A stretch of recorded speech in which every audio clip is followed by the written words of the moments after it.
ช่วงนี้พระจะไปสอบนักธรรมกันนะนักธรรมตรีเริ่มแต่เมื่อวานสอบไปถึงวันจันทร์4 วันอันนี้เลยพระในนี้หายไปหลายองค์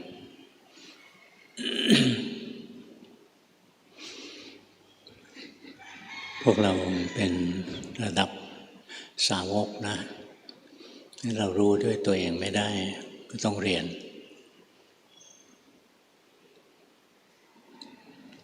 การเรียนอย่างนักธรรมตรีก็เรียนเพื่อกลับไปเป็นฆราวาสที่ดีส่วนใหญ่จะเรียนธรรมะสำหรับฆราวาสพวกเรารู้สึกง่ายๆไม่ค่อยสนใจโลกวุ่นวายทุกวันนี้เพราะคนมันไม่มีธรรมะมีแต่กิเลสท่วมโลกมันเลยร้อนไปหมดทุกคนทุกแห่งเราไปแก้ทุกคนไม่ได้นะอย่างน้อยเราก็แก้ที่ตัวเราเองขยายออกมาหน่อยก็ในครอบครัวของเราศึกษาปฏิบัติธรรมกันชีวิตเราจะได้ร่มเย็นเป็นสุขโลกข้างนอกยังไงก็วุ่นวายถ้าเราเรียนประวัติศาสตร์เราจะรู้โลกไม่เคยมีสันติภาพสันติภาพเป็นความฝันของมนุษย์เท่านั้นเองมันกระทบกระทั่งเบียดเบียนกันตลอดเวลาช่วงไหนสบายๆก็ตีกันนะเวลาเกิดภัยพิบัติรุนแรงก็ลืมทะเลาะกันไปช่วงหนึ่งอย่างเฮอริเคนเข้าอะไรอย่างนี้นะไต้ฝุ่นเข้านะลืมทะเลาะกันไปช่วงหนึ่งพอมีกำลังมีเรี่ยวมีแรงก็ทะเลาะกันต่อสัญชาตญาณนั้นเป็นสัญชาตญาณธรรมดานะสัตว์ทั้งหลายก็มีสัญชาตญาณอย่างนั้นแย่งถิ่นที่อยู่ถิ่นที่อยู่ก็ที่ปลอดภัยที่มีอาหารแย่งตัวเมียนี่ก็แย่งกามกันแย่งผลประโยชน์นะเป็นคนความต้องการเขาซับซ้อนมากขึ้นที่จริงก็เป็นสัญชาตญาณทั่วไปของสัตว์ทั้งหลายนั่นแหละนี่เราไม่ใช่สัตว์ธรรมดาเราเป็นสัตว์ที่ประเสริฐหน่อยเราสามารถเลือกชีวิตของเราได้เราจะเลือกไปในทางที่ดีหรือจะเลือกไปในทางที่เลวก็ได้คนที่เลือกชีวิตไปในทางที่เลวนะเขาหวังว่าเดินไปตามเส้นทางนี้แล้วเขาจะมีความสุขแล้ววันหนึ่งจะพบนะทุกอย่างมันว่างเปล่าไม่มีอะไรเมื่อเช้าหลวงพ่อเจอโยมกลุ่มหนึ่งผู้เฒ่าสนใจธรรมะนะมาฟังธรรมะเป็นประจำผู้เฒ่าพวกนี้ก็เห็นว่าโลกนี้ไม่มีอะไรนี่พวกเราไม่ต้องรอจนแก่นะพอแก่แล้วเรารู้ว่าทุกอย่างที่เราแสวงหามาเอาเข้าจริงไม่ค่อยมีประโยชน์เท่าไหร่หรอกสุดท้ายมันก็ว่างเปล่าไปหมดถ้าเรามีสติมีปัญญาเราเข้าใจโลกตามความเป็นจริงให้เร็วหน่อยไม่ต้องรอให้แก่เหนื่อยไปทั้งชีวิตนะจนถึงบั้นปลายของชีวิตถึงรู้ว่าที่ผ่านมาว่างเปล่าเราใช้สติใช้ปัญญาในการดำรงชีวิตเราจะรู้ว่ามันไม่มีอะไรในโลกนี้แย่งชิงอะไรกันอุตลุดไปหมดอยากได้แต่สิ่งที่ดีเกลียดชังสิ่งที่ไม่ดีสุดท้ายทั้งสิ่งที่ดีทั้งสิ่งที่ไม่ดีผ่านมาแล้วก็ผ่านไปเนี่ยหัดดูตัวนี้ให้ดีนะทุกสิ่งที่ผ่านเข้ามาชีวิตเรา ผ่านมาแล้วก็ผ่านไปทั้งหมดทั้งสิ้นเหลือไว้แต่ความทรงจำเหลือแต่สัญญาอย่างเราเคยมีความสุขแข็งแรงนะมีภรรยาสวยมีแฟนน่ารักมีลูกน่ารักอะไรเงี้ยมีทรัพย์สมบัติมากเราไปทัศนาจรที่โน้นที่นี่มีความทรงจำที่ดีไหมสุดท้ายมันก็แค่ความทรงจำเท่านั้นสิ่งที่เหลืออยู่ก็แค่ความทรงจำซึ่งไม่ยั่งยืนไม่นานมันก็ลบเลือนไปงั้นถ้าเราหิวโหยดิ้นรนมากนะเราก็เหนื่อยมากทุกข์มากถ้าเราเห็นความจริงเราก็ดิ้นรนน้อยๆก็ทุกข์น้อยๆกระทั่งเรื่องภาวนานะเรื่องปฏิบัติเมื่อเช้าก็มีทีมงานนะส่งกันบ้านจิตใจช่วงนี้ไม่ค่อยสงบฟุ้งซ่านมันก็ไม่แปลกอะไรความสงบก็เป็นของไม่เที่ยงมันก็สังขารอันหนึ่งความสงบก็เป็นสังขารก็เป็นสภาวะธรรมที่ปรุงแต่งอันหนึ่งเท่านั้นเองก็ย่อมตกอยู่ใต้ไตรลักษณ์ความสงบก็ไม่เที่ยงความดีก็ไม่เที่ยงอะไรๆก็ไม่เที่ยงนี่ถ้าเราอยากให้ทุกอย่างมันดีตลอดภาวนาแล้วหวังว่ามันจะดีตลอดมันจะทุกข์นะเพราะมันเป็นความหวังลมๆแรงๆไม่มีจริงไม่มีใครหรอกที่ภาวนาแล้วจิตเจริญตลอดเวลาถ้าภาวนาแล้วจิตเจริญตลอดเวลานะสิ่งที่เราจะได้มาคือมิจฉาทิฏฐิเราจะรู้สึกว่าจิตเราเที่ยงจิตเป็นของบังคับได้เป็นอัตตาตัวตนทั้งที่ในความจริงแล้วธรรมะได้แสดงธรรมสอนเราอยู่ตลอดเวลาสิ่งที่มันปรุงแต่งกันเกิดขึ้นมานั้นล้วนแต่ไม่เที่ยงล้วนแต่ถูกบีบคั้นให้แตกสลายล้วนแต่ไม่อยู่ในอำนาจบังคับมันเป็นไปตามเหตุไม่ใช่ตามที่เราอยากอย่างเราภาวนานะจิตเราเจริญสว่างผ่องใสร่มเย็นเป็นสุขอะไรเงี้ย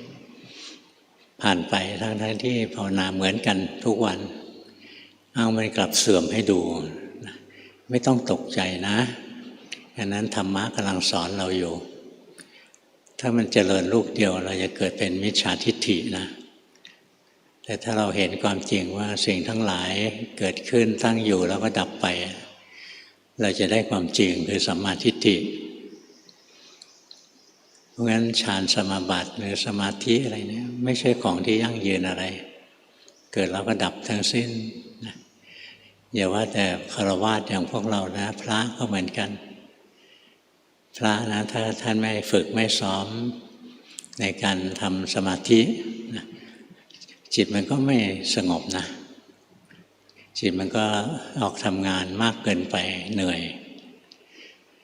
ถึงเวลาท่านก็ต้องมาฝึกมาทำสมาธิถ้าท่านกิเลสเบาบางท่านจะต้องการพักผ่อนเนี่ยท่านก็เข้าฌานให้กิเลสแรงหน่อยก็อาจจะไหว้พระสวดมนต์อะไรเงี้ยสมาธิเรายังไม่ชำนาญ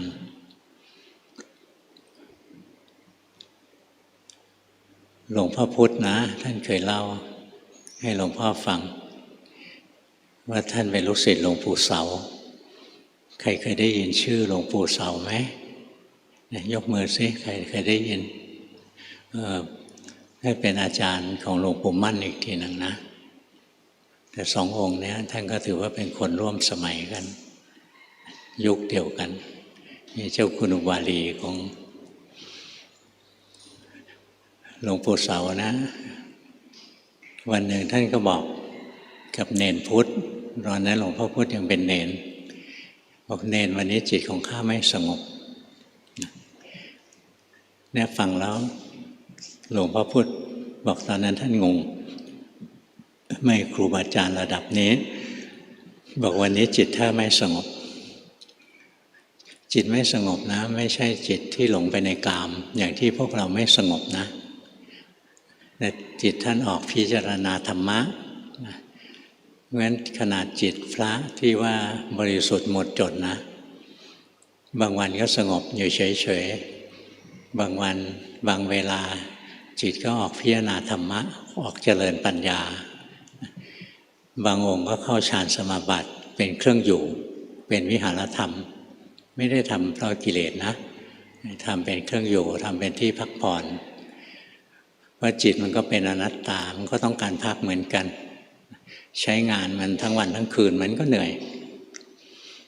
บางคนบอกว่าการเข้าฌานสมาบัตินะเป็นโลภะเป็นกิเลสนี่เข้าใจผิดแล้ว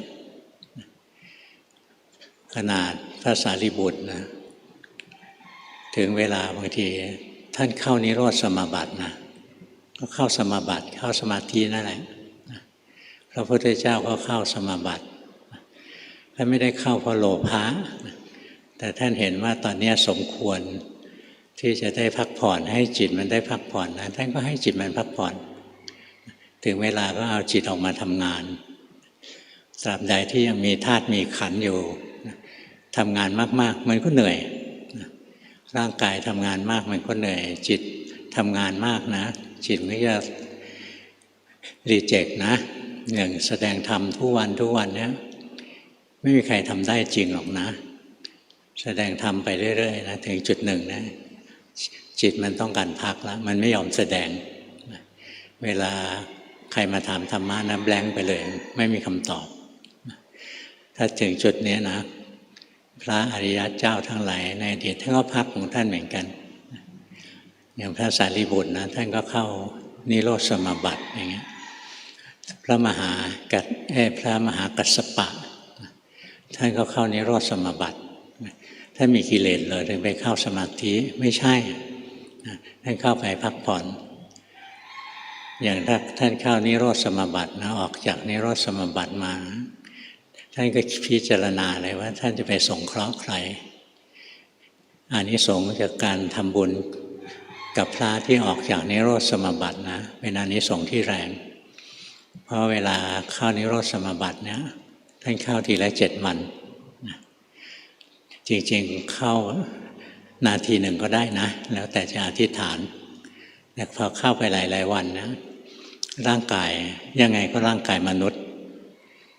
ร่างกายก็ต้องการอาหารต้องการน้ำต้องการอะไรเนี่ยไม่กินข้าวกินน้ำ7 วันนะออกจากสมาธิมาร่างกายก็อิดโรยคนที่ให้อาหารท่านนะก็จะได้บุญเยอะเพราะถ้าท่านไม่ได้อาหารในวันนั้นท่านก็อาจจะนิพพานได้ถึงตายได้ในการถวายอาหารพระที่ออกจากนิโรธสมาบัตินะถึงมีอานิสงส์คือต่อชีวิตท่านไว้เนี่ยพระมหากัสสปะนะท่านเข้านิโรธแล้วก็ออกมาท่านก็พิจารณาว่าท่านจะไปสงเคราะห์ใครแล้วก็นึกถึงตายายคู่หนึ่งไม่ใช่ตายายเก็บเห็ดอะไรนะนี่ตายายแก่จริงๆเคยใส่บาตรท่านอะไรเงี้ยไปสงเคราะห์กำลังจะไปรับบาตรที่บ้านตายายเกิดมีเทวดาองค์หนึ่งไม่เอ่ยชื่อนะไม่บอกชื่อเทวดาองค์นี้ก็อยากได้บุญปลอมตัวกับชายาของท่านชายาชื่อสุชาดาว่าจะไม่บอกสามีนะบอกแค่ภรรยาแล้วก็ปลอมตัวเป็นตายายแล้วนะมาใส่บาตรพระมหากัสสปะนะเห็นผู้เฒ่าคู่นี้มาใส่บาตรก็รับบาตรเลยพอรับบาตรเสร็จแล้วพิจารณาได้นะนี่ไม่ใช่อาหารชาวบ้านแล้วนี่เป็นอาหารของเทวดาแล้วนะท่านก็ตำหนิว่าทำไมทำอย่างนี้ไม่แย่งบุญคนอื่น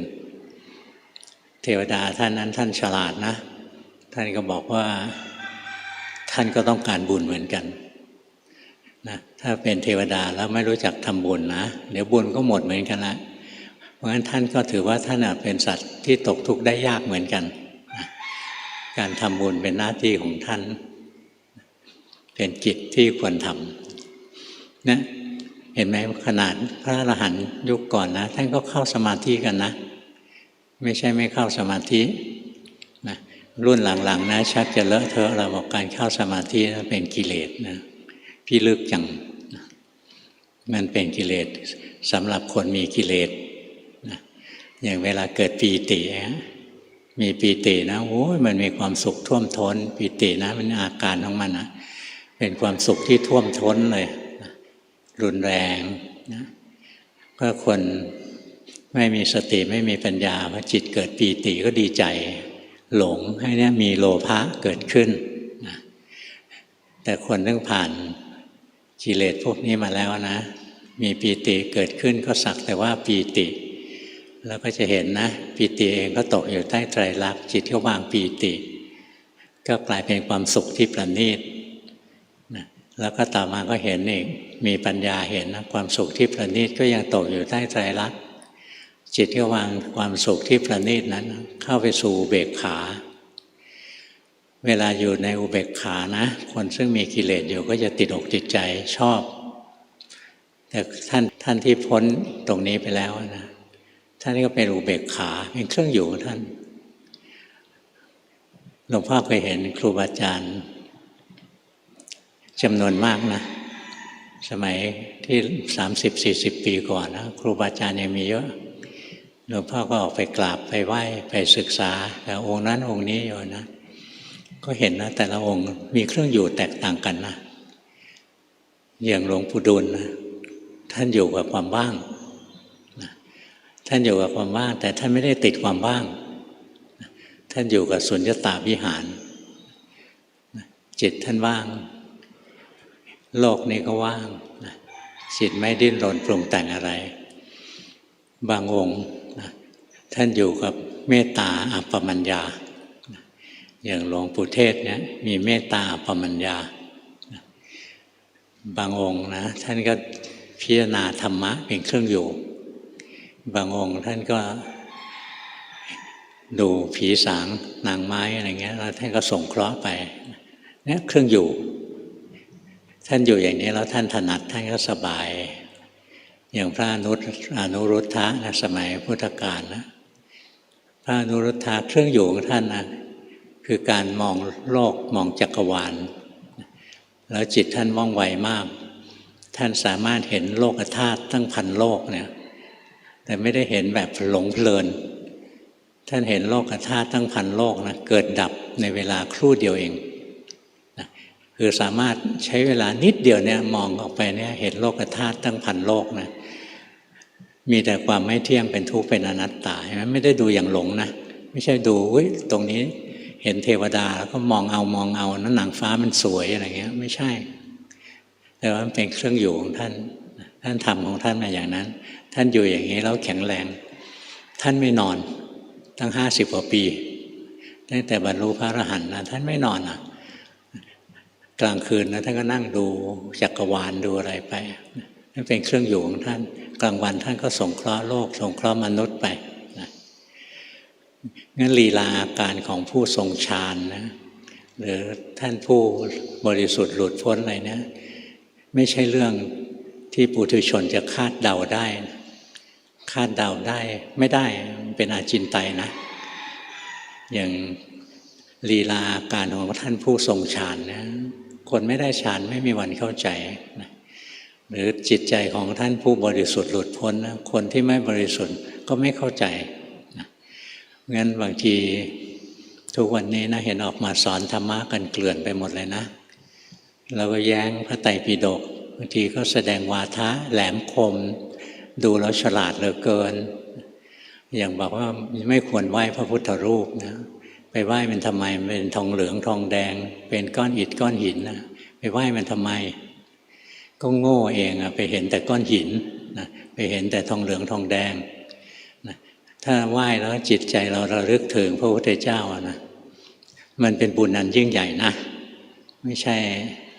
ไหว้อิฐไหว้ปูนเคยเคยได้ยินชื่อไหมสมเด็จพุทธาจารย์โตวัดอะไรวัดระฆังอยู่ใกล้ๆกับบ้านช่างหล่อบ้านช่างหล่อนี่เป็นบ้านหล่อพระเป็นหมู่บ้านที่หล่อพระพุทธรูปเวลา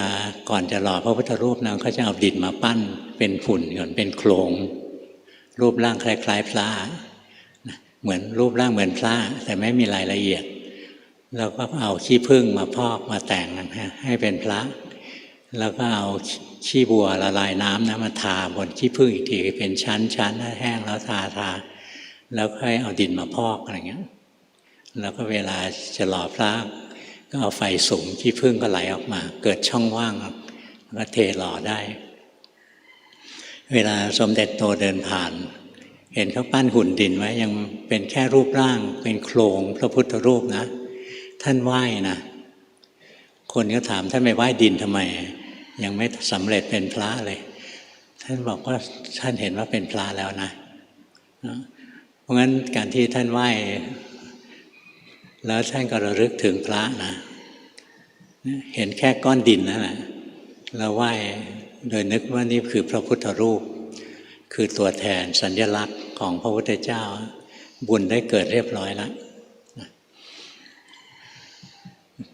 มีหลายคนนะรุ่นหลังๆเนี่ยมันหนักข้อขึ้นทุกทีนะเคยมี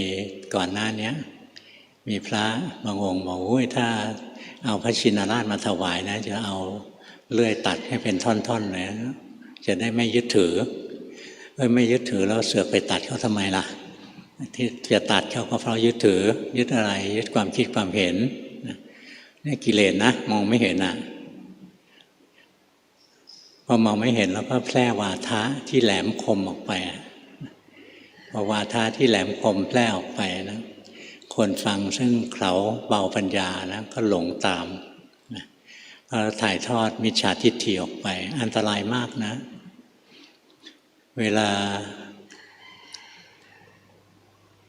พระพุทธเจ้าท่านก็เคยบอกนะว่าถ้าท่านนิพพานไปแล้วเนี่ยให้ไปที่สังเวชนียสถานนะไปตรงนั้นแล้วระลึกถึงท่านอะไรเงี้ยทำไมต้องไปตรงนั้นอยู่ที่บ้านเราระลึกได้ไหมได้แต่คนส่วนใหญ่อินทรีย์อ่อนนะต้องอาศัยสิ่งภายนอกมาเป็นตัวกระตุ้นนะอย่างไปที่พุทธคยานะเห็นต้นโพก็ไม่ใช่ต้นเดิมที่พระพุทธเจ้าตรัสรู้หรอกนะเป็นรุ่นเหลนนะลูกของเหลนนะต้นที่ 4แล้วนะไปเห็นตรงนั้นใช่ไหมใจมีปีติมีความสุขอะไรนะ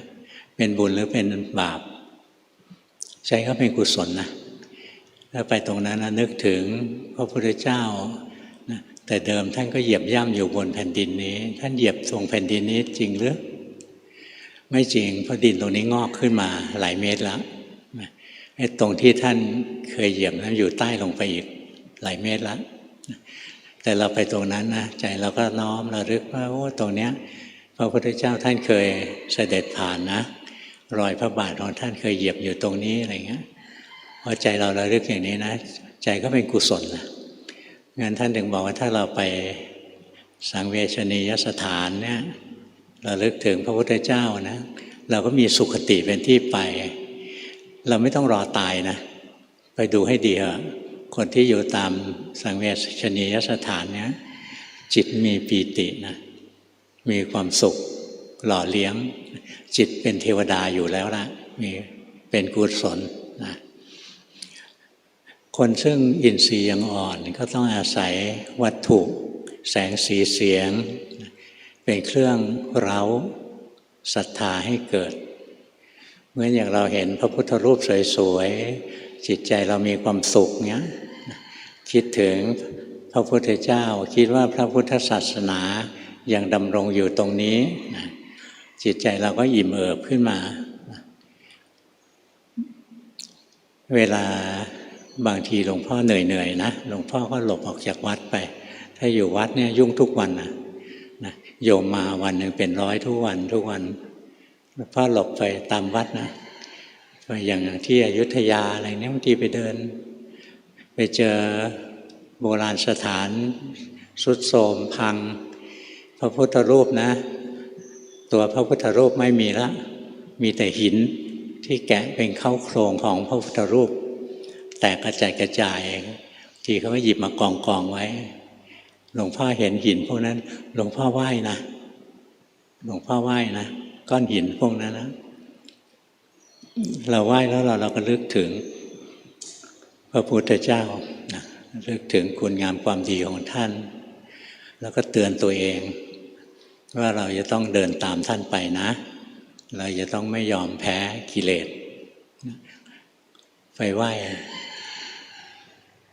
แค่เศษพระพุทธรูปที่กระจัดกระจายนะเวลาเราไปไหว้นะจิตใจเราก็อิ่มเอิบเบิกบานนะเกิดปีติเกิดความสุขได้เหมือนอย่างพระที่บ้านเราคอหักอะไรเงี้ยไม่ต้องเอามาทิ้งวัดนะไม่ใช่หมาชอบเอาหมาเอาแมวมาทิ้งที่วัดพระพุทธรูปที่บ้านคอหักก็ต่อคอให้ท่านซะเอากาวทาก็สำเร็จเป็นพระเหมือนกันเพราะฉะนั้นเวลาคนมีปัญญากับคนไม่มีปัญญาเห็นสิ่งเดียวกันเนี่ยความรู้สึกนึกคิดไม่เหมือนกันคนไม่มีปัญญาเห็นพระพุทธรูปนะก็อยากขอหวยนะนี่พวกโลภอีกพวกหนึ่งไม่มีปัญญาเห็นว่าไปไหว้มันทำไมมันก้อนอิฐก้อนหินไอ้นี่ก็เป็นพวกทิฏฐินะเป็นทิฏฐิรุนแรงเซลล์จัดรุนแรงนี่ก็กิเลสอีกตระกูลหนึ่งนะส่วนอีกคนหนึ่งเห็นพระพุทธรูปจะชำรุดหรือไม่ชำรุดอะไรก็ตามนะเห็นแล้วระลึกถึงยุคหนึ่งพระศาสนาเคยดำรงอยู่ตรงนี้นะเนี่ยแค่คิดอย่างนี้นะจิตใจก็เบิกบานได้หรือบางคนนะเห็นแล้วระลึกถึงพระพุทธเจ้าวัตถุสิ่งของเหล่านี้เป็นเครื่องระลึกถึงพระพุทธเจ้าทำไมต้องอาศัยวัตถุถ้าอินทรีย์ยังอ่อนนะมันก็ต้องอาศัยรูปเสียงกลิ่นรสสัมผัสอะไรพวกนี้มาเป็นเครื่องกระตุ้นนะกระตุ้นความศรัทธาให้เกิดขึ้นเพราะฉะนั้นเราเห็นคนไหว้พระนี่ไปนึกว่าเขาโง่นะเขาอาจจะฉลาดกว่าคนตำหนิหลายขุมเลยก็ได้นะอย่างหลวงพ่อนะพระแตกพระหักหลวงพ่อไหว้นะอย่างเมื่อไม่กี่วันนี้ไปที่อยุธยาเห็นเขาเก็บเศษหินที่เคยเป็นพระพุทธรูปมาเอาไปกองไว้หลวงพ่อเจอทีไรหลวงพ่อไหว้ทุกที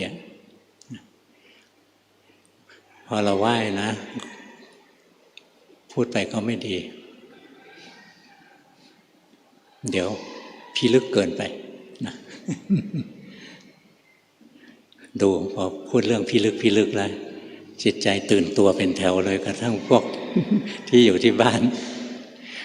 เอาของจริงนะเอาธรรมะของจริงนี่ถ้าเราภาวนานะ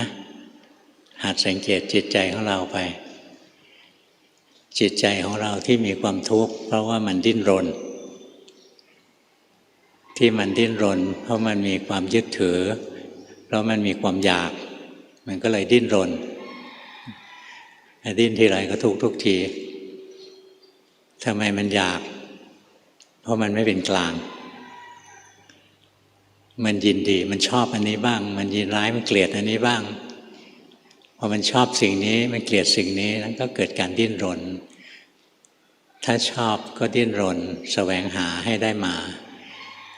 แล้วก็ดิ้นรนที่จะรักษาไว้ถ้าไม่ชอบก็ดิ้นรนที่จะให้มันไม่เกิดหรือดิ้นรนที่จะให้สิ่งที่ไม่ชอบนั้นมันดับไปมันเกิดจากความไม่เป็นกลางของจิตอย่างบางทีเราภาวนานะแล้วจิตเราฟุ้งซ่านนะเราไม่ชอบเราก็ดิ้นรนมากยิ่งขึ้นทำยังไงจิตจะสงบยิ่งดิ้นก็ยิ่งทุกข์นะไม่ใช่ยิ่งดิ้นแล้วยิ่งสุขหรอกให้เราเห็นลงไปตรงนี้ว่าจิตเราไม่เป็นกลางช่วงนี้จิตมันฟุ้งซ่านรู้ว่ามันฟุ้งซ่านรู้ว่าเราไม่ชอบรู้เราอยากให้มันสงบเราชอบความสงบเราเกลียดความฟุ้งซ่านให้รู้ทันใจตัวเองเข้าไปตรงๆอย่างนี้เลยนะเสร็จแล้วสติของเรารู้ทัน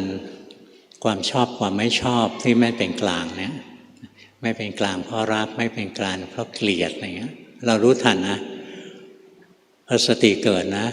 ตัวโลภะตัวโทสะพวกนี้จะดับอัตโนมัติ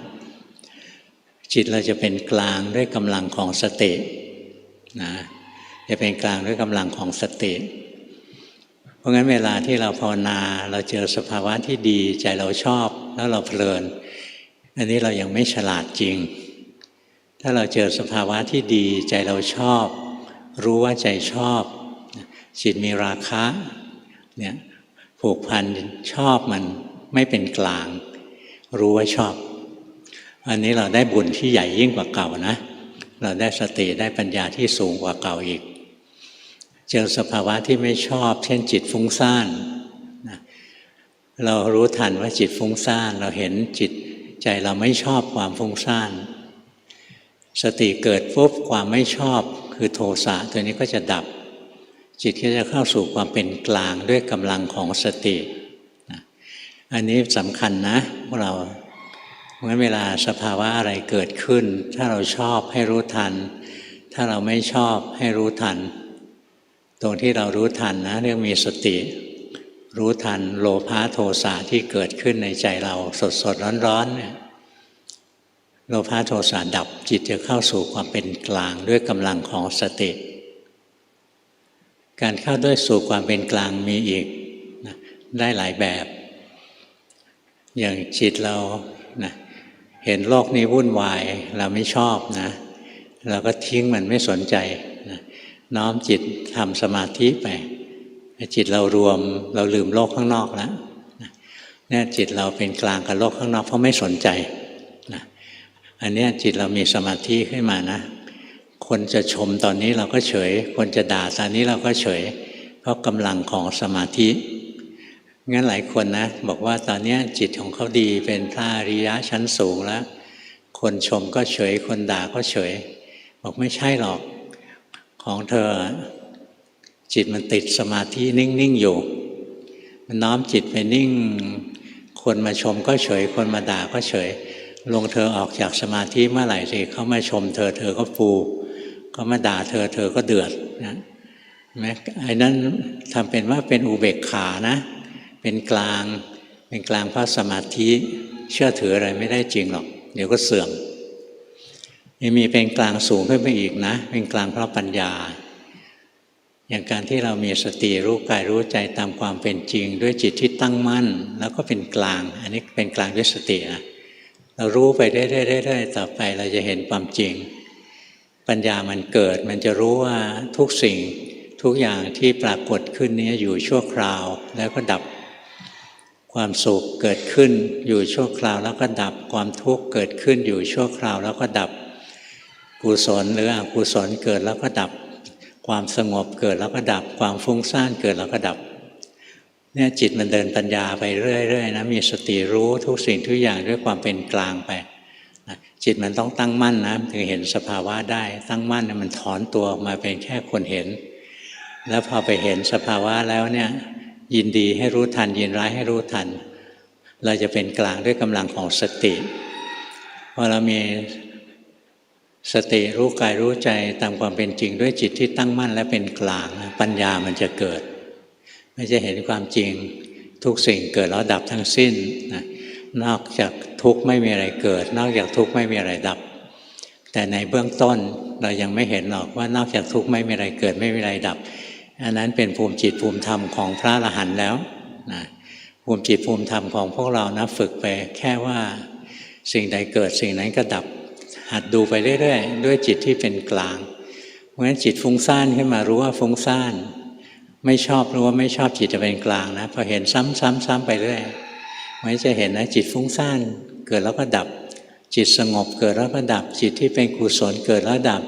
จิตโลภโกรธหลงเกิดแล้วดับจิตสุขเกิดแล้วดับจิตทุกข์เกิดแล้วดับจิตทุกชนิดเกิดแล้วดับนะจะเห็นอย่างนี้นะพอเห็นมากเข้มันรู้นะทุกอย่างที่เกิดดับทั้งสิ้นนะจิตจะเข้าสู่ความเป็นกลางด้วยปัญญานะมีปัญญาเห็นว่าสิ่งใดสิ่งหนึ่งมีความเกิดขึ้นเป็นธรรมดาสิ่งนั้นดับเป็นธรรมดานะเป็นกลางจิตเป็นกลางมีปัญ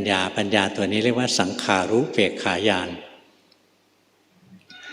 ถัดจากนั้นนะถ้าอินทรีย์เราแก่กล้าอริยมรรคอริยผลจะเกิดขึ้นอัตโนมัติไม่มีใครสั่งให้มรรคผลเกิดได้นะอริยมรรคเกิดขึ้นเองเมื่อศีลสมาธิปัญญาของเราสมบูรณ์แล้ว งั้นเราหัดรู้สภาวะมีสติรู้สภาวะทั้งหลายไปทั้งรูปธรรมนามธรรมนะสติระลึกรู้อะไรอันนั้นมันก็แสดงไตรลักษณ์ทั้งนั้นแหละขอให้เป็นรูปธรรมนามธรรมเถอะพอเห็นมากเข้ามันถึงจุดหนึ่งจิตมันสรุปได้นะทุกอย่างแล้วว่าเกิดแล้วดับจิตที่จะเป็นกลางแล้วถ้าบุญบารมีพอนะจิตที่จะรวมเข้าอัปปนาสมาธิแล้วก็เกิดกระบวนการของอริยมรรคอริยมรรคเวลาเกิดชั่วขณะจิตเดียวเท่านั้นนะแล้วถัดจากนั้นก็เกิดอริยผลตามมา2-3 ขณะนะแต่ละคนไม่เหมือนกัน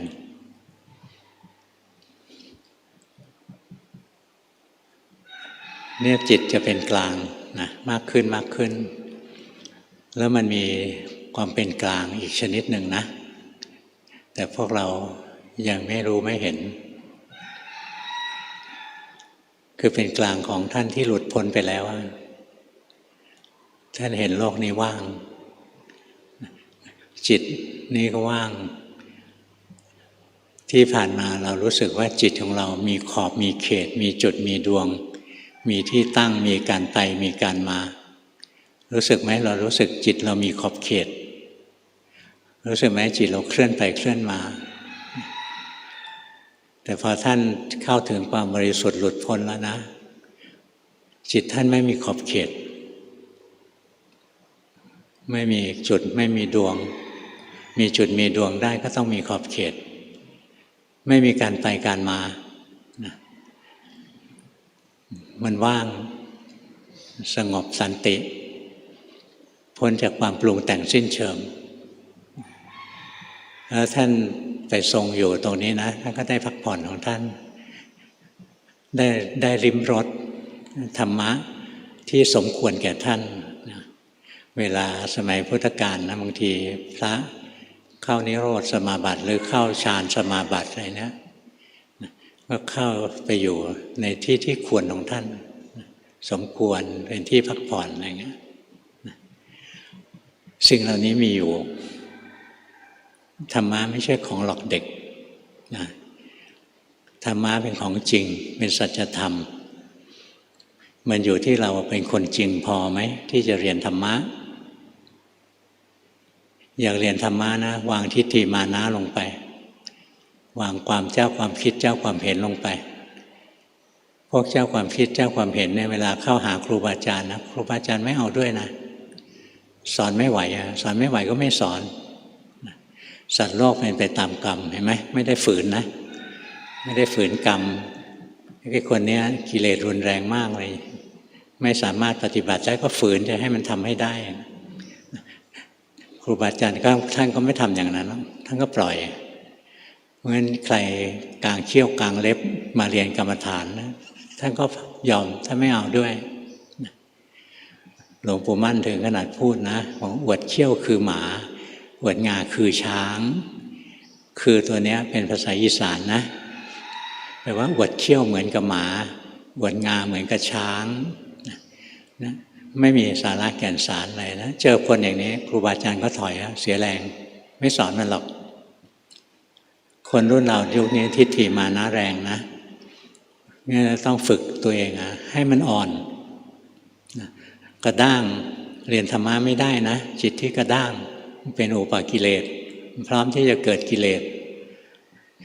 จิตที่ดีที่พร้อมจะเรียนธรรมะจิตที่อ่อนโยนนุ่มนวลครูบาอาจารย์ท่านเคยชมคนหนึ่งนะหลายองค์ท่านชมคล้ายๆกันนะบอกว่าพระองค์นี้อ่อนเหมือนรวงข้าวรวงข้าวเราคนในเมืองเราก็ไม่เคยเห็นนะเราเคยเห็นแต่ข้าวอยู่ในหม้อหรือในจานนะรวงข้าวนะถ้ารวงไหนมีข้าวเต็มเม็ดข้าวเต็มนะเม็ดไม่รีบไม่เสียอะไรนะรวงนั้นจะอ่อนลงนะจะน้อมโค้งลง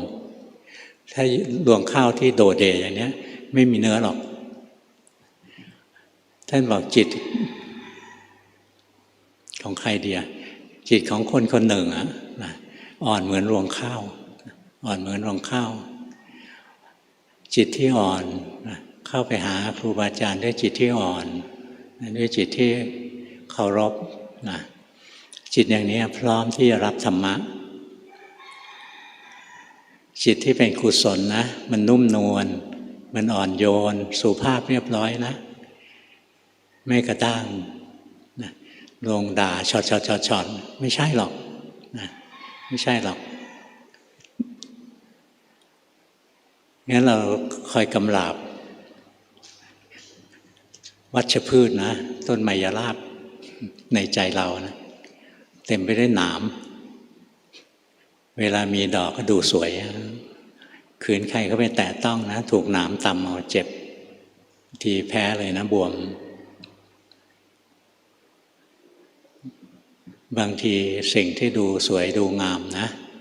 ก็แฝงพิษเอาไว้ข้างในพิษที่ร้ายที่สุดคือมิจฉาทิฏฐินะงั้นเวลาเราจะไปเรียนธรรมะไปฟังธรรมะอย่าเคลิ้มตามวาทะพูดให้ดียังไงก็ได้แต่ใจนะเป็นหรือเปล่าเป็นอีกเรื่องหนึ่งนะงั้นต้องมีสติมีปัญญารู้จักแยกแยะนะถ้ากระทั่งจารีตประเพณีของชาวพุทธก็ยังไม่รู้จักนะอย่าพูดถึงว่าจะเข้าใจธรรมะที่ประณีตเลยวันนี้เทศให้ฟังพอสมควรหรือยังหลวงพ่อยังนึกอยู่เลยนะปีหน้าหลวงพ่อจะเลิกเทศดีไหมเนี่ยแก่แล้ว พวกเราควรจะเอาเวลาไปปฏิบัตินะต้องปฏิบัติเอาเองทำให้มากเจริญให้มากนะรู้สึกไหมพอหลวงพ่อคิดว่านี่แค่ปรารภนะปรารภกับตัวเองยังไม่ได้พูดออกมาปรารภออกมาว่าสอนมาตั้งนานแล้วเทศมาตั้ง2-3,000 กันแล้วนะพอหรือยังนะคนซึ่งสนใจในการปฏิบัตินะฟังหลวงพ่อเทศกันเดียวก็ปฏิบัติได้แล้วไม่ต้องฟัง1,000 กันหรอกนะต้องพยายามช่วยตัวเองให้ดีนะแล้วก็รีบปฏิบัติเข้าอย่าเฉยอย่านึกว่าเวลาของเราเหลือเยอะพวกเราแต่ละคนนะที่หลวงพ่อรู้จักเนี่ยตายไปเยอะแล้วนะอายุน้อยๆยังหนุ่มยังสาวยังเด็กอะไรเนี่ยตายไปเยอะแยะแล้วเพราะฉะนั้นเราไม่รู้นะว่าเราเหลือเวลาเท่าไหร่แล้วตอนนี้ชีวิตเราไม่ได้มีปัญหารุนแรงรีบภาวนาเข้าต่อไปอาจจะยุ่งยากมากมายอย่างน้ำท่วมไปหมดทุกหนทุกแห่งในภาคกลางอะไรเงี้ยไม่ใช่พยากรณ์นะนี่พูดตามหลักวิทยาศาสตร์ยุคนี้เป็นยุคน้ำแข็งละลายมันก็ท่วมอย่างที่มันเคยท่วมเมื่อนานมาแล้วนะมันก็เคยท่วมภาคกลางเนี่ยลพบุรีนี่อยู่ริมทะเลนะสุพรรณอยู่ริมทะเลนะนี่พอน้ำแข็งมันเยอะใช่ไหมแผ่นดินมันก็โผล่ขึ้นมาเราก็ลงมาอยู่กันอยู่มาหลายชั่วคนเราก็ลืมไปคิดว่านี่ของเรามันเป็นของโลกในวันที่น้ำแข็งละลายอีกแล้วยังไม่เห็นมีใครเตรียมการอะไรเลยนะถ้าอยากเอาตัวรอดต้องไปดูเนเธอร์แลนด์นะมันเก่งอ่ะมันเปลี่ยนทะเลมาเป็นแผ่นดินได้นั่นเขาสะสมเขาทำของเขามาหลายร้อยปีไม่เห็นมีใครคิดจะทำมีแต่คิดว่าเลือกตั้งนี้จะทำยังไงจะได้คะแนนเทศให้ฟังเท่านี้นะเบอร์ 1ปฏิบัติตามหลักของหลวงพ่อโดยระลึกรู้ลงในกายเห็นความไม่มีเราเห็นมีตัวผู้รู้แยกออกมาเป็นคนดูทั้งกายและผู้รู้ไม่ใช่เราขอโอกาสทำให้หลวงพ่อดูและเมตตาสั่งสอนครับดูเสร็จแล้วล่ะสังเกตไหมจิตมันยังเป็นเราอยู่ร่างกายไม่ใช่เราสุขทุกข์ดีชั่วไม่ใช่เรานะแต่ไอ้คนที่ดูมันยังเป็นเราอยู่นะงั้นเราก็ภาวนามีสติรู้กายรู้ใจไปไม่ต้องไปจ้องใส่ตัวผู้รู้ผู้ดูนะตัวผู้รู้เนี่ยห้ามไปจ้องใส่มันเราไปจ้องใส่มันเมื่อไหร่นะมันจะเกิดตัวผู้รู้ใหม่ไอ้ตัว ผู้รู้ที่หนึ่งนะจะกลายเป็นตัวถูกรู้ก็เกิดตัวผู้รู้ที่สองพอเราไปจ้องตัวผู้รู้ที่สองนะเบอร์สองมันก็กลายเป็นสิ่งที่ถูกรู้เกิดตัวผู้รู้ที่สามซ้อนไปอีกนะเพราะงั้นอย่าไปจ้องใส่ตัวผู้รู้นะแค่รู้ว่ามันมีอยู่แล้วก็เห็นสังเกตเห็นมันทำงานได้เดี๋ยวเป็นผู้รู้เดี๋ยวเป็นผู้คิดเดี๋ยวเป็นผู้รู้เดี๋ยวไปดูรูปเดี๋ยวเป็นผู้รู้เดี๋ยวไปฟังเสียงอะไรเงี้ยสังเกตไปเรื่อยๆอย่างนี้อย่าไปจ้องใส่มันนะแค่เห็นมันทำงานไปเรื่อยๆตรงนี้อย่าน้อมจิตเข้าไปตรงนี้ถอยออกมาเข้าไปตรงนี้เดี๋ยวจะไปถลำลงไปจ้องเหมือนไปชะโงกดูอะไรในบ่อน้ำแล้วตกลงไปในบ่ออย่าให้หล่นลงบ่อไป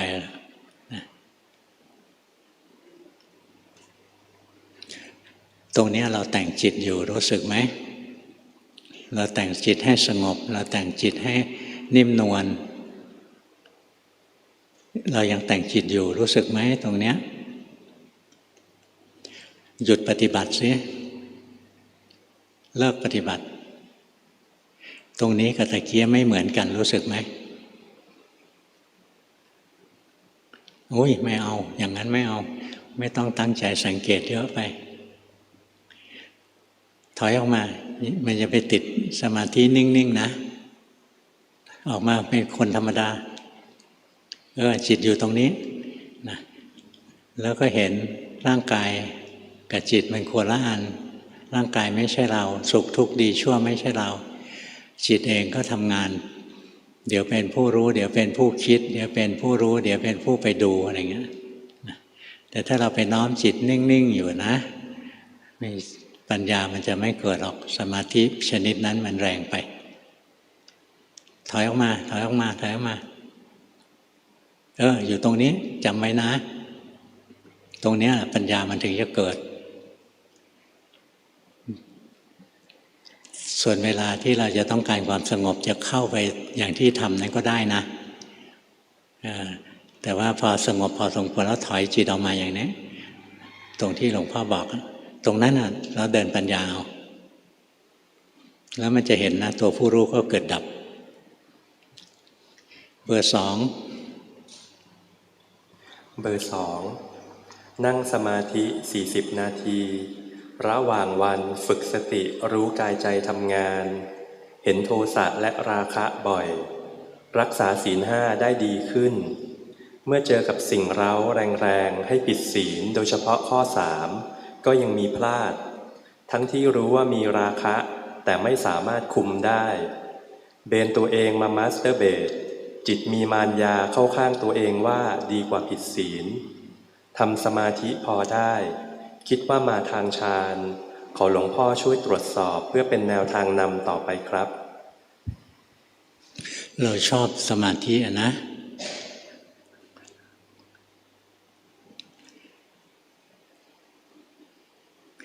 อ่านท่อนแรกซิหลวงพ่อลืมไปแล้ว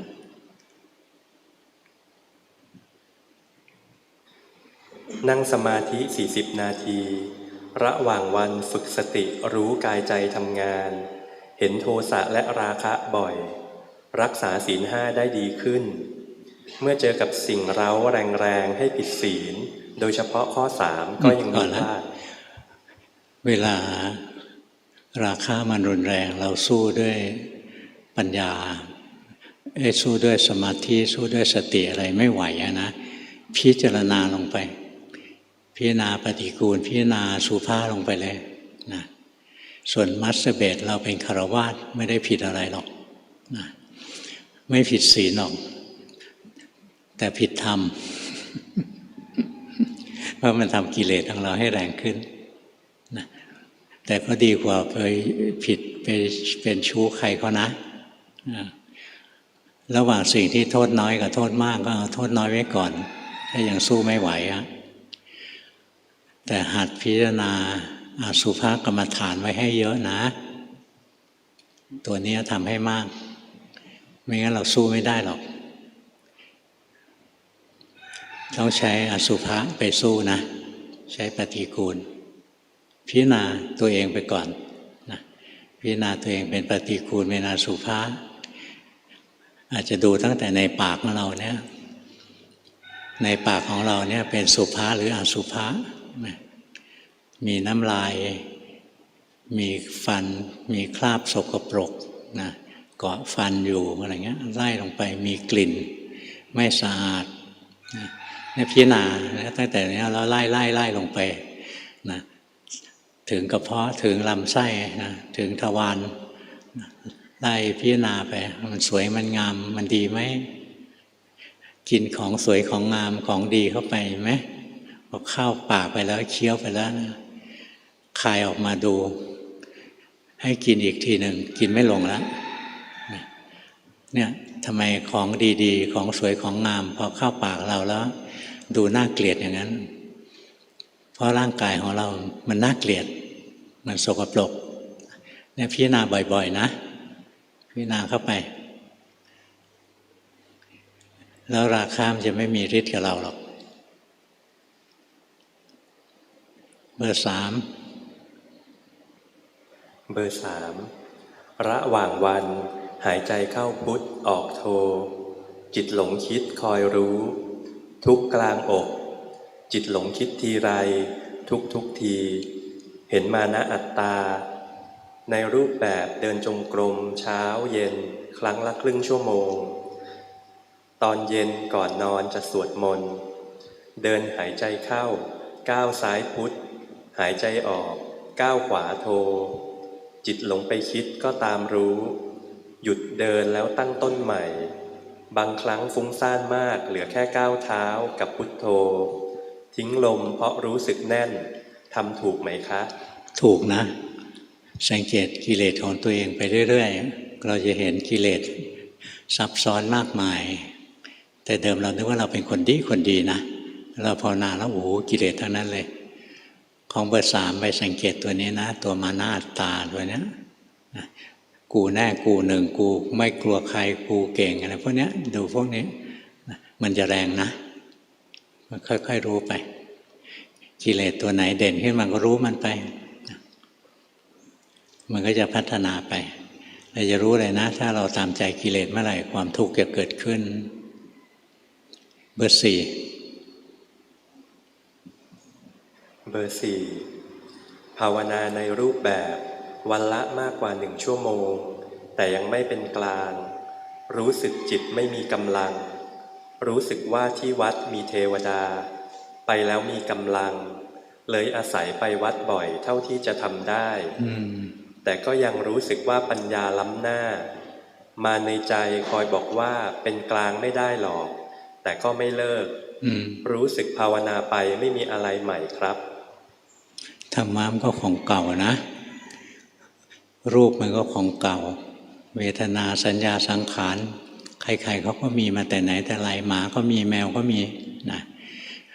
ไอ้ขันธ์ 5อะไรมันไม่ใช่ของใหม่อะไรของเก่าทั้งนั้นนะเวลาเราเรียนเราก็เรียนในของพวกนี้แหละเรียนแล้วเรียนอีกถ้าเรารู้จริงเราก็จะวางถ้ายังรู้ไม่จริงวางไม่ได้ก็ยังต้องเรียนซ้ำอีกใครๆยังเป็นนักเรียนสอบตกยังไม่ผ่านก็ต้องเรียนซ้ำชั้นสิเมื่อเวลาทำกรรมฐานไม่ใช่บทเรียนที่ 1ผ่านวันนี้เดินได้อย่างนี้ถูกต้องมีเท่านี้จังหวะวันที่ 2เท่านี้จังหวะถูกแล้วผ่านสุดท้ายกิเลสก็เหมือนเดิมเพราะฉะนั้นเรียนนะไม่ต้องกลัวซ้ำชั้นหรอกซ้ำมันไปเรื่อยๆเรียนป.1ดีที่สุดเลยไม่มีมารยามากนะม.1เรียนซื่อๆรู้อย่างที่มันเป็นไปเรื่อยๆนะเบอร์ 2ที่ภาวนานะใช้ได้นะที่หลวงพ่อบอกนะเพื่อต่อยอดให้เท่านั้นแหละไม่ใช่ที่ภาวนาอยู่ผิดนะภาวนาอยู่ใช้ได้เนี่ยใจฝ่อไปหมดนะเบอร์ 5เบอร์ 4แป๊บหนึ่งเบอร์ 4สังเกตไหมเราเกร็งขึ้นมาตรงนั้นแหละที่ผิดเวลาเราคิดปฏิบัติเราก็เกร็งปุ๊บเลยนะเราไม่ใช่คนฝึกวิทยายุทธนะก่อนจะฟันหัวเขาเนี่ยตั้งท่าแข็งทั้งตัวเลยก่อนจะฟันน้องจ้ากทีหนึ่งก็โดดฟันโอ้ยถ้ามาสู้กับหลวงพ่อนะมึงมัวแต่เกร็งเลยเสียบทะลุคอหอยไปแล้ว ธรรมดานะตรงนี้ยังไม่ธรรมดาเบอร์ 4ดูออกไหมไม่ต้องแก้รู้ว่าไม่ธรรมดาพอละเอาเบอร์ 5เบอร์ 5เรียนรู้การปฏิบัติจากการฟัง YouTube หลวงพ่อทุกวันสวดมนต์เดินจงกรมภาวนาพุทโธฝึกสติให้อยู่กับปัจจุบันหลงแล้วรู้สติเกิดขึ้นเองบ้างแต่ยังหลงบ่อยเห็นกิเลสอยู่เบื้องหลังความคิดเห็นโลกมีแต่ทุกข์ที่เกิดดับบังคับไม่ได้แต่จิตไม่ดิ้นรนหนีทำให้ความทุกข์สั้นลงขอหลวงพ่อเมตตาชี้แนะค่ะก็ทำต่อไปนะทำอีกทำถูกแล้วก็ทำไปเบอร์ 6เบอร์ 6ภาวนาในรูปแบบเดินจงกรมวันละ 30-60 นาทีทุกวันรวมทั้งบริกรรมร่างกายนี้ไม่ใช่ตัวเราไม่ใช่ของเราคอยมีสติรู้กายและบริกรรมรู้ทันจิตระหว่างวันเป็นหลักขอคำแนะนำจากหลวงพ่อครับดีแล้ว ดีแล้วนะทำอีกเบอร์ 7แป๊บหนึ่งเบอร์ 5จิตถลำลงไปแล้วรู้ไหมให้รู้เฉยๆเบอร์ 6ตั้งท่าแล้วรู้สึกไหมเบอร์ 6ตั้งท่าแล้วเตรียมต่อสู้นะชิวๆแค่ไม่เผลอแหละอย่าไปเค้นจิตมากไปนะสบายๆดูไปทำได้ดีนะเบอร์ 6เบอร์ 5ก็ใช้ได้เบอร์ 7เบอร์ 7ชีวิตประจำวันคอยพุทโธตอนเริ่มต้นเรียนธรรมะมีความสุขแต่พอเริ่มเห็นกิเลสตัวเองมีแต่ทุกข์เบื้องหลังตัวเองน่ากลัวมีมานะเจ้าความคิดความเห็นดื้อเงียบชอบเอาชนะทุกวันจะคอยรักษาศีล 5ทำสมาธิในรูปแบบชอบบังคับอยากดีปัญญาก็ชอบเข้าข้างตัวเองแต่ภาพรวมในชีวิตมีเป้าหมายมีความสุขมากกว่าเดิมไม่แน่ใจว่ามาถูกทางไหมคะถูกแล้วนะแค่เราเห็นกิเลสตัวเองได้ก็ดีมากๆแล้วตัวนี้เป็นตัวที่ทำให้เราไม่ดีถ้าเรารู้ทันกิเลสไปเรื่อยๆเห็นมันมีแต่ทุกข์แต่โทษใจก็คลายออกคลายออกหลงรู้ไหมจิตหนีแวบไปแล้วนะรู้สึกไปรู้สึกไปไม่จงใจเยอะนะตอนนี้ตั้งท่าต่อสู้กับหลวงพ่อเต็มที่เลยรู้สึกไหม ไม่ต้องตั้งท่าเยอะจิตเราเป็นยังไงรู้ว่าเป็นอย่างนั้นนะดูไปเรื่อยๆตอนไหนดูจิตไม่ได้ก็ดูร่างกายไปแล้วทุกวันไหว้พระสวดมนต์นั่งสมาธิเดินจงกรมต้องทำนะเบอร์ 8เบอร์ 8ชีวิตประจำวันรู้กายรู้ใจส่วนมากเห็นทุกข์เวลาทำสมาธิก็เห็นทุกข์เห็นถูกไหมคะเห็นถูกแล้วต้องเห็นอีกเห็นแล้วเห็นอีกนะดูซ้ำๆไปเรื่อยในกายเราไม่มีอะไรนะเป็นวัตถุเป็นก้อนธาตุความรู้สึกนึกคิดทั้งหลายก็ผุดขึ้นมาผุดจากกลางอกเราหัตถยะขึ้นมาในตำราบอกหัตถยะรูปอยู่ในหัวใจแล้วเราภาวนาจริงๆเห็นมันขึ้นมาจากกลางอกเนี่ย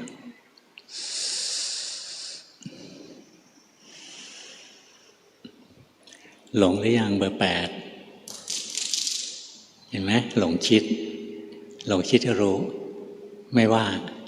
นะจิตเดี๋ยวก็เป็นผู้รู้เดี๋ยวก็เป็นผู้คิดเดี๋ยวก็เป็นผู้รู้เดี๋ยวก็เป็นผู้ไปดูเดี๋ยวก็เป็นผู้รู้เดี๋ยวก็เป็นผู้ไปฟังนะสังเกตไปความเปลี่ยนแปลงของมันนะเปลี่ยนอยู่เรื่อยๆ ไม่มีอะไรยั่งยืนไม่มีอะไรแน่นอนโลกนี้มีแต่ของไม่แน่นอนมีแต่ของไม่ยั่งยืนนะเบอร์ 8ดูจุดนี้เยอะๆนะโลกนี้ไม่มีอะไรแน่นอนโลกนี้รวมทั้งกายทั้งใจเราไม่มีอะไรยั่งยืนดูไปเรื่อยๆส่วนจิตใจเนี่ยดำเนินมาได้ดีแล้วเราก็เดินปัญญาโดยการดูทุกสิ่งนะล้วนแต่ไม่ยั่งยืนดีนะพอเรามีสมาธิแล้วเราก็ต้องเดินปัญญาเบอร์ 1อย่าไปประคองจิตไว้ให้นิ่งๆเบอร์ 2เนี่ยอยากไปทางพุทธภูมิหรือเปล่าเนี่ยมันภาวนาลวดลายเยอะวันนี้เท่านี้นะใครจะไปดูหมูเด้งก็ไปซะไม่ว่า